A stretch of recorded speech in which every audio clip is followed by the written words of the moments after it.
Of Tanzania's Mount Kilimanjaro are very important to the nation's socio-economics, ecology and forestry. Now the government is teaming up with the United Nations to access the forest's carbon pools. VOA's Ndiho has more.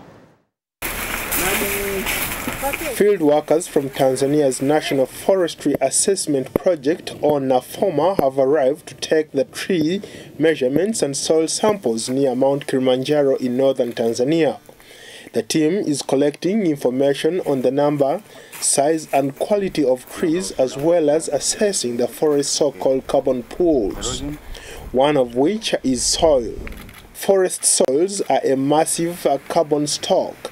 The deforestation process releases carbon from the soil, significantly increasing the concentration of greenhouse gases in the atmosphere. Soils store 2 to 3 times as much carbon as living plants, so it is really important.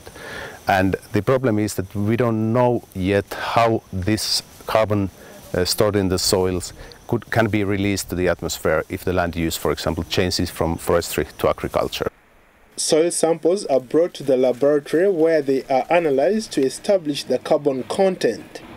Now we know that we have some areas which are highly fertile, and those needs maybe to have some other ways of conserving it so that we can have really maintain the carbon stocks in those areas. Farmers on the slopes of Mount Kilimanjaro have been developing their own form of climate-smart agroforestry for centuries. The principal crops are coffee and bananas grown under a canopy of trees. While farming is intensive, the farmers conserve water and recycle all organic matter to ensure their methods are sustainable. Scientists say if Tanzania can successfully sustain and even increase its carbon stocks, it stands to gain from the United Nations initiative to reduce carbon emissions through deforestation and degradation, also known as REDD, which aims to reward developing countries who can demonstrate a reduction in their carbon emissions.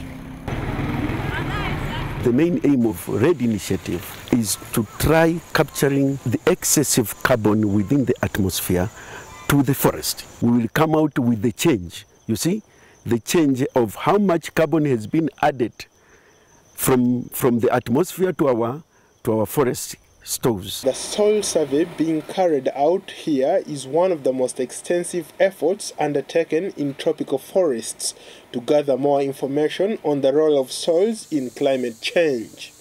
If that can be understood, it will provide not only Tanzania but also other tropical nations with the information they need to sustainably manage their forest resources, allowing them to better provide for their growing populations and reduce their carbon emissions. Ndiho, VOA News.